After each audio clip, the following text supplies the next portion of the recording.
बादशाह अकबर की एक पत्नी थी, उसका नाम था ताज बेगम। क्या नाम था? सब लोग इधर देखो, क्या नाम था? ताज बेगम। तो पहली बार दर्शन करने के लिए ताज गई हैं। विराज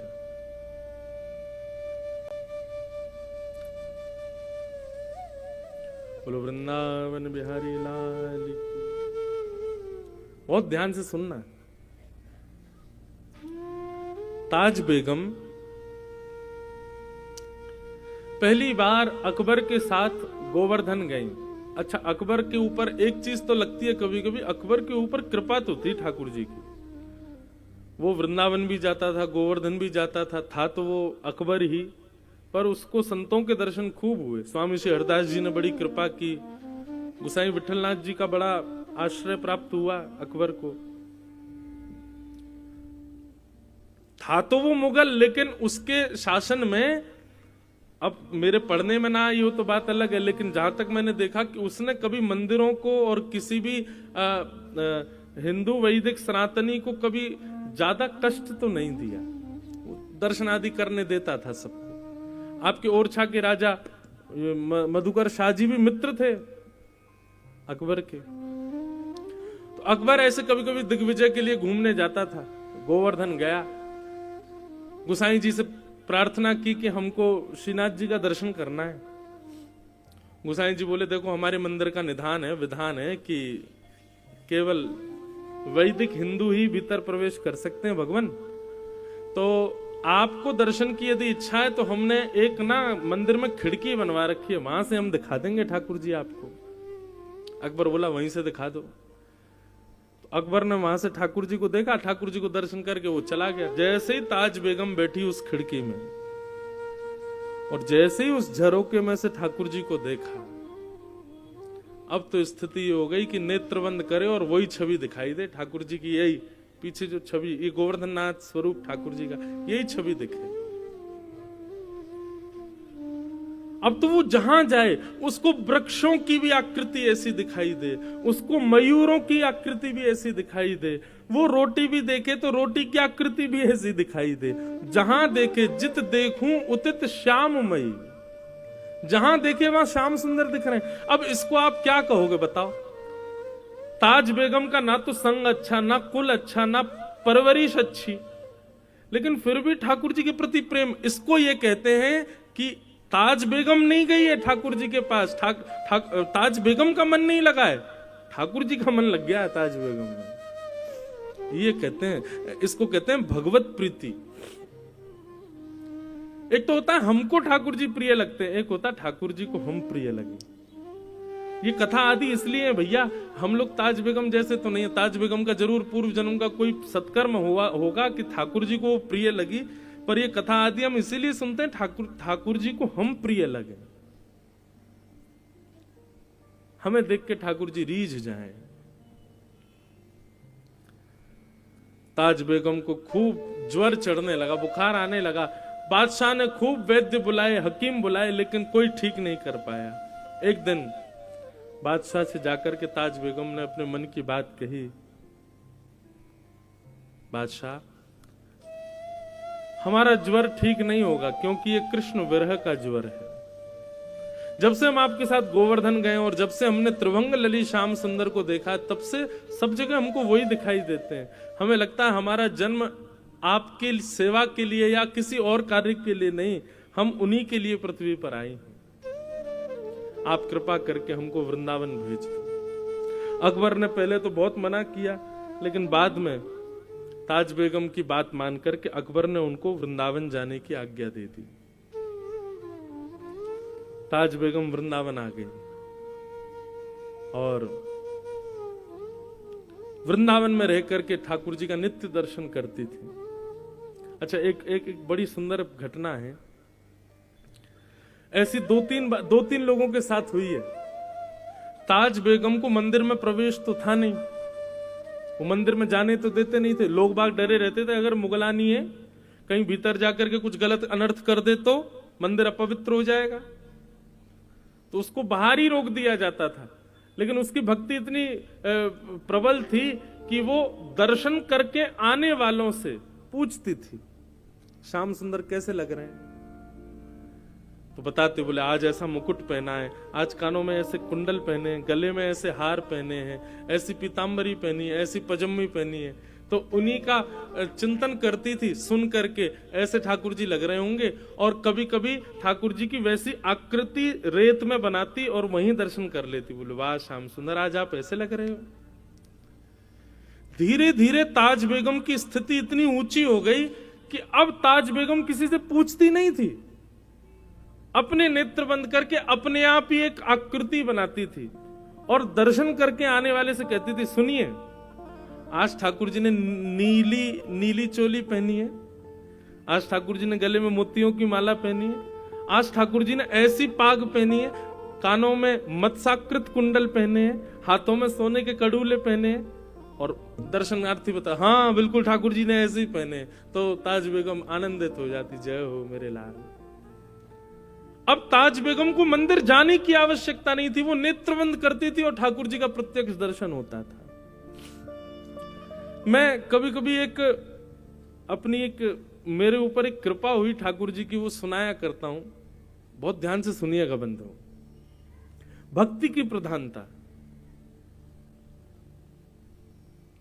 कभी आप मंदिर जाया करें ना ठाकुर जी के, चाहे आप वृंदावन जाओ, चाहे आप महाकाल जाओ, चाहे आप टेकरी हनुमान जाओ, कहीं भी जाओ, ठाकुर जी आपको स्वीकार कर चुके हैं, इसका प्रमाण लेकर के जाओ। और वो कैसे कि बिना दर्शन किए पहले ही सोच लो, आज ठाकुर जी ऐसे दिख रहे होंगे, आज ठाकुर जी की जो वस्त्र पोशाक होगी वो इस रंग की होगी, आज ठाकुर जी गले में माला जो होगी ना वो मोतियों की होगी, आज ठाकुर जी के श्री अंग पर जो पुष्प होंगे वो मोंगरा के होंगे या गुलाब के होंगे या कन्नेर के होंगे। जो विचार करो, 2-3 चीजें विचार करके जाओ, उनको फिर जाकर के देखो ये आज ठाकुर जी ने ऐसा कुछ किया है कि नहीं। अगर एक वस्तु भी आपके मनोभाव से मिलती हुई ठाकुर जी ने धारण की हो तो समझ जाना ठाकुर जी आपसे प्रसन्न हैं। हमारे प्यारे गिरधर लाल जी का प्रथम जन्मोत्सव हुआ नाथद्वार में। तो नाथद्वारा में नियम क्या था कि कथा सुबह होती थी, शाम को उत्सव होता था। हम इतने व्यस्त हो जाते थे उत्सव में कि मैं नाथद्वारा श्रीनाथ जी दर्शन करने नहीं जा पाता था। पर एक बालक को हमने अपनी तरफ से नियुक्त किया था, भाई रोज तुम जाना और दर्शन करके हमको बताना आज ठाकुर जी लग कैसे रहे। वो ठीक है। तो सुबह सुबह उठ करके ठाकुर जी का स्नान आदि करा के उनका श्रृंगार करके आज जैसे पीली पीतांबरी पहना दी, सिर पर लाल पाग पहना दी, ठाकुर जी को नीली हठरी के अंदर विराजमान कर दिया। और इतने में 8:30-9 बज जाते, मैं तुरंत नाश्ता करके कथा में, वहां राजभोग आरती जब होती नाथद्वार में, उसके बाद कथा विश्राम होती थी 1 बजे। तो दर्शन में कर ही नहीं पाता था। तो पहले दिन व्यास मंच से उतर करके जैसे गया तो वो बालक खड़ा था, उसको मैंने बुलाया। मैंने, हाँ भाई दर्शन कराए तुम ठाकुर जी के? मैंने कहा हाँ। कैसे लग रहे ठाकुर जी? वो ठाकुर जी ने आज पीली पीतांबरी पहनी है, सिर पर लाल पाग पहनी है, गले में मोतियों की माला पहनी है और ठाकुर जी नीली हठरी में बैठे। मैंने कहा हमारे लाल जी की नहीं, मैं कह रहा हूं श्रीनाथ जी ने क्या पहना। बोले हम श्रीनाथ जी का ही बता रहे हैं। मैंने कहा ये तो हमारे ठाकुर जी ने पहना है। बोले कि नहीं नहीं महाराज जी, श्रीनाथ जी ने भी ऐसे ही श्रृंगार किया है। मैंने कि भाई पहले दिन तुक्का लग सकता है, दूसरे दिन देखते हैं कुछ होता है कि नहीं।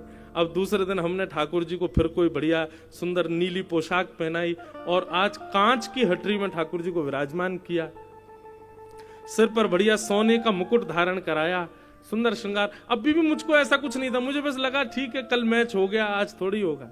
कथा करने गए, कथा करने के बाद मंच से उतर के मन, हाँ भाई आज श्रीनाथ जी कैसे लग रहे हैं? बोले महाराज जी आज ठाकुर जी ने सोने का मुकुट पहना है, ठाकुर जी कांच की हटरी में बैठे हैं, ठाकुर जी ने आज लीली पोशाक धारण करी है। अब तो ये सुनकर के मेरे हाथ पांव कांपे। बस नाचने का मन करे। मैंने कहा सच बता भाई, तुम हमारे लाल जी को तो नहीं देख के आया? बोले नहीं नहीं, आपके लाल जी का मैंने दर्शन नहीं किया, मैं श्रीनाथ जी को देख के आया हूं। मैंने कहा चल 2 दिन तो मिल गए। मैंने कि कुछ ठाकुर जी संकेत तो नहीं कर रहे? बोले पता नहीं महाराज जी। तो हमने क्या किया, अगले दिन मैंने कि आज ठाकुर जी को ऐसा कुछ पहनाऊंगा जो मैच ही नहीं होगा। हमने अपने लाल जी को सेहरा पहना दिया, दुल्हा बना दिया। मैंने आज दुल्हा बन के दिखा। सेहरा पहनाया, सफेद पोशाक पहनाई, लाल चुनरी उड़ाई, वो लाल पटका पहनाया ठाकुर जी को, बहुत सुंदर श्रृंगार। और आज ठाकुर जी मोतियों की हटरी में विराजमान किए। अब मेरा कथा में मन नहीं लगे, मुझे यूं लगे कब कथा पूरी हो मैं उससे पूछूं आज क्या पहना है। कथा विश्राम हुई। विश्राम होते कौन प्रणाम कर रहा है, कौन माला पहन, मुझे कुछ नहीं, मुझे वही दिख रहा था। मैंने जल्दी आ इधर। मैंने कि सही सी बता आज ठाकुर जी ने क्या पहना है? बोले आज तो ठाकुर जी दुल्हा राजा बन के बैठे हैं। मैंने कहा जय हो, बोल श्रीनाथ प्यारे की। उस समय की स्थिति में व्यक्त नहीं कर सकता हृदय से। इतना रोना आया, इतना ठाकुर जी को हृदय से लगा के आनंदित हुए। जय हो ठाकुर जी, आज ऐसा लगा कि मानो उत्सव आपने स्वीकार किया। हम अपने ठाकुर जी का श्रृंगार करते और वो श्रृंगार अपने आप वहां श्रीनाथ जी का भी वैसा ही होता। यह है भक्ति। और ऐसे स्वीकारीकरण ठाकुर जी व्यक्त करते हैं। तो आप कभी कभी वृंदावन आते हैं, पहले ही सोच लिया करो बिहारी जी आज अगर आपने ऐसा कुछ पहन रखा होगा तो हम समझ जाएंगे आप हमसे प्रसन्न हो। और सही माने संग में 2-3 लोगों को रखना संभालने के लिए। यदि आपने जैसा सोचा वैसे ठाकुर जी दिख गए तो हो सकता है अटैक भी पड़ जाए, आपको बच नहीं पाओगे। कई 2 लोग चाहिए होंगे, भाई हमको संभाल लेना तुम कैसे भी, क्योंकि लगेगा कि वाह ठाकुर जी आज तो श्रृंगार मानो मैंने ही किया है आपका। तो ताज बेगम के साथ ऐसा होने लगा कि पहले तो वो पूछती थी कि ठाकुर जी कैसे दिख रहे हैं और वैसी आकृति बनाती थी और उस आकृति का दर्शन करती थी। पर धीरे धीरे उसके मन में अब वो जैसा मन में विचार करती थी और दर्शनार्थियों से पूछती थी कि ठाकुर जी आज ऐसे दिख रहे हैं क्या? सब कहते बोले हाँ ऐसे ही दिख रहे हैं। ताज बेगम खूब नाचती। ताज बेगम का एक पद है मुझे बहुत प्रिय लगता है। सुनो दिल जानी मेरे दिल की कहानी। मुगल थी ना इसलिए मुस्लिम शब्द है, उर्दू शब्द है उसके पद में। सुनो दिल जानी मेरे दिल की कहानी, तेरे हाथ हूँ बिकानी, तेरे हाथ हूँ बिकानी, बदनाम भी सहूंगी। सुनो दिल जानी मेरे देव पूजा ठानी में, नवाज हूँ भुलानी तजे, कमला कुरान तेरे गुनन गहूंगी मैं। सुनो दिल जानी मेरे दिल की कहानी, तेरे हाथ हूँ बिकानी, तेरे हाथ हूँ बिकानी, बदनाम भी सहूंगी। सुनो दिल जानी नंद के कुमार कुर्बान तेरी सूरत पे, नंद के कुमार कुर्बान तेरी सूरत पे, हो तो मुगलानी हिंदुआनी हूँ रहूंगी। सुनो दिल जानी मेरे दिल की कहानी, तेरे हाथ हूँ बिकानी, तेरे हाथ हूँ बिकानी, बदनाम भी सहूंगी। सुनो दिल जानी सांवला सलोना सिर ताज सिर कूले दिए सांवरा सलोना, सिर ताज सिर कूले दिए तेरे नेह दाग में निदाग हूँ रहूंगी। सुनो दिल जानो मेरे दिल की कहानी, तेरे हाथों हूँ बिकानी बद नाम भी सहूंगी। सुनो दिल जानो। ये बादशाह अकबर की पत्नी ताज बेगम, उनका जो शरीर शांत हुआ ना, वो कथा भी बड़ी विलक्षण है। होली का दिन पूरे ब्रजमंडल में रंग धमार हो रही थी और ताज बेगम अपनी कुटिया में बैठे बैठे ठाकुर जी का दर्शन कर रही है। लेकिन आज के दर्शन में यह था कि सब दिख रहे हैं लेकिन उसको ठाकुर जी नहीं दिखाई दिए। बहुत ध्यान से सुनना। ताज बेगम एक पद लिखती है धमार का, आज भी नाथद द्वार में होली वाले दिन जब ठाकुर जी के कपाट खुलते हैं ना, तो ताज बेगम की धमार गाई जाती है ठाकुर जी के आगे, जो ताज बेगम ने लिखी, अपने अंतिम शब्द थे उसके।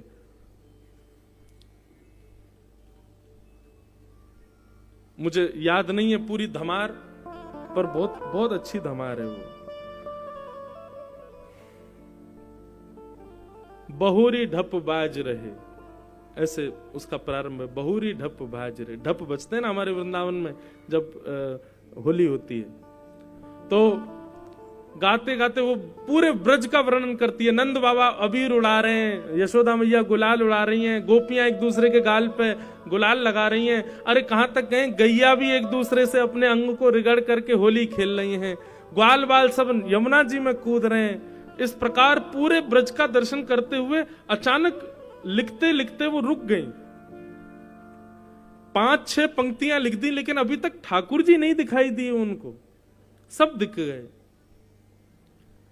सबके वर्णन करते करते करते करते करते तभी ताज बेगम के मनोभाव में दर्शन दिखता है कि असंख्य गोपियां सुंदर गुलाल अबीर उड़ा रही हैं। गुलाल के एक जैसे मानो कोहरा जैसे पड़ता है, ऐसे गुलाल का कोहरा पड़ रहा है और उसमें मधुर मोर पिच्छ दिखाई दे रहा है। थोड़ी सी ठाकुर जी की वंशी दिखाई दे रही है। नीलांबर ठाकुर जी लाल लाल गुलाल के बीच में से जैसे ही निकल करके आए, ताज बेगम को लगा मानो प्रत्यक्ष ठाकुर जी सामने आ गए। और वो दर्शन करते ही आधा अधूरा पद लिखा था, वहीं ताज बेगम के प्राण निकल गए। तो वर्णन करते हैं ताज बेगम अपना पद पूर्ण नहीं कर पाई और उनके प्राण निकल गए। तो जो अधूरी एक पंक्ति रह गई थी ना, उस दिन जिस दिन ताज बेगम के प्राण निकले, उस दिन आकाशवाणी हुई वृंदावन में और स्वयं श्री राधा रमन लाल जी ने अंतिम पंक्ति पूरी की। नृतत आवत ताज के प्रभु, गावत गीत धमार। ये ठाकुर जी की पंक्ति। सब रस चर्चाएं बंधुओं, सबके समझने के वश की बात नहीं, पर अद्भुत है।